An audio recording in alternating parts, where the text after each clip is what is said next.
Wow, almost 1,000 points. We call this a capitulation. They're gonna probably halt trading. We can't stop the selling. The most powerful computer on Earth is not hidden in a secret lab or running in the cloud. It's all around us, half human, half machine, processing trillions of dollars representing billions of decisions each day. The stock market. This vast network reaches into every aspect of human life, absorbs all information on Earth and the scattered knowledge hidden inside billions of minds, our needs, desires, and fears, and transforms it all into a single powerful signal, the market price. A market price is not just a number, it's a technology that measures the value humanity places on everything. And it's alive, evolving each microsecond, and even has the ability to predict the future, which we'll see later. The great economist Friedrich Hayek called the market price mechanism one of the most marvelous inventions of the human mind. But as we'll see, it wasn't exactly invented, it emerged from our basic desire to trade. We begin with a problem. Alice and Bob want to trade fruit for stones. Alice asks for 5 stones for her fruit, but Bob only offers 2. That's his bid.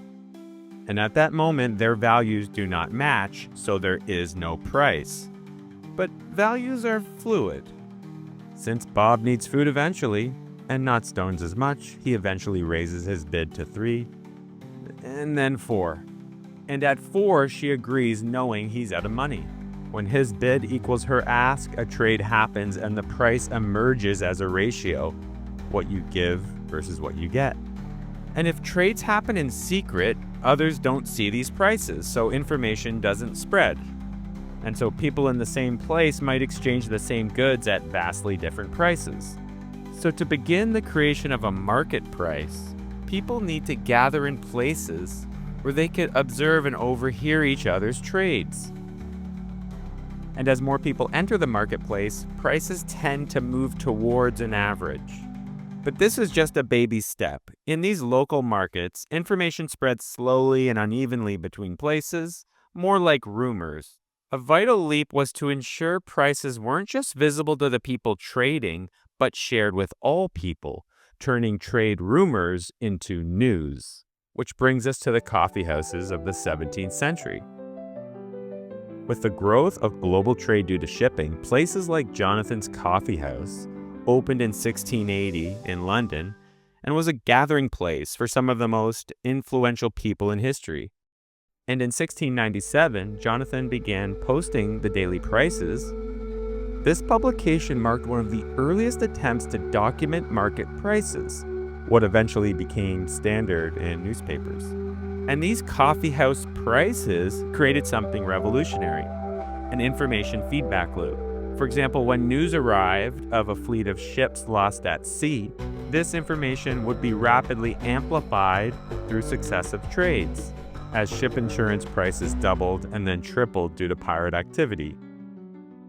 The trades themselves became the news, each price change revealing hidden truths about the dangers in distant waters. This is how markets compute, transforming scattered information into price signals that everyone could understand. And most interestingly, in each price was embedded both what something was worth today and what traders believed it would be worth tomorrow.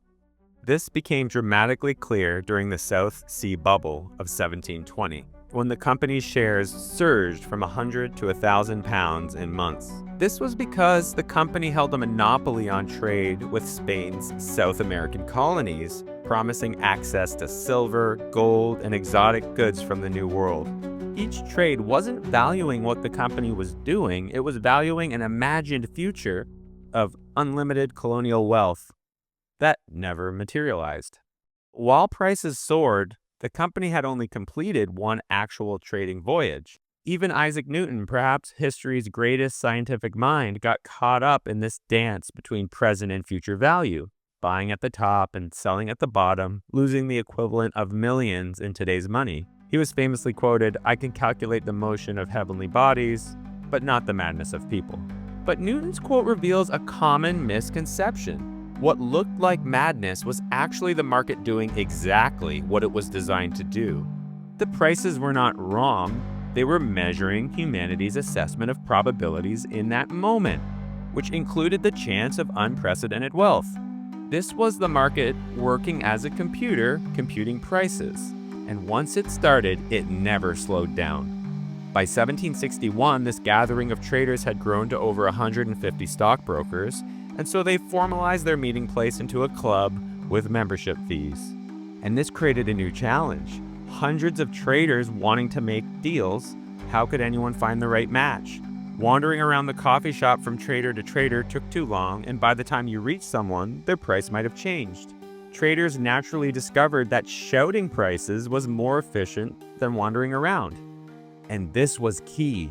What started with a few vocal traders grew into a practice system of shouts and hand signals. With a simple sign language, palms facing in meant buy, palms facing out meant sell, and figures held horizontally showed quantity. And so in 1773, they moved their operation to their own building and found the first stock exchange, the London Stock Exchange.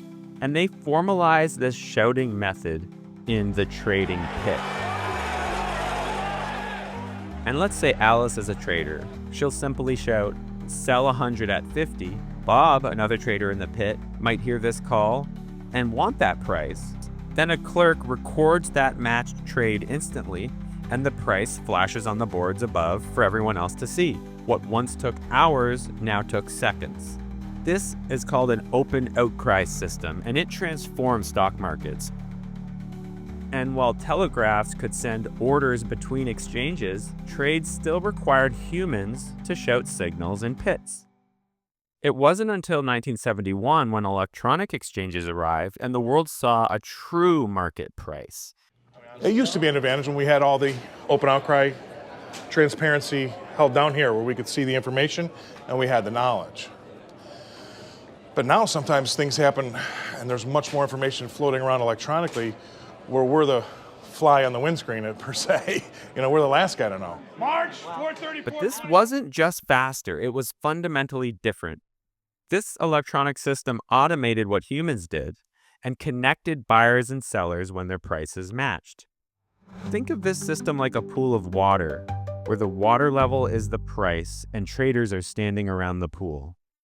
Each market order is like dropping a stone. Buy orders create a positive side of a wave, and sell orders create the negative side. The size of the wave reflects the size of the order. When equal and opposite waves meet, they cancel out, leaving the price unchanged. If more buy waves enter the market than sell waves, the water level or price rises. When sell waves dominate, it falls. And if you don't like the current market price, you can place another kind of trade called a limit order. Think of this as a trigger that fires when the water level hits your price. Limit orders are always floating alongside the market price, waiting to snap up the price at any moment.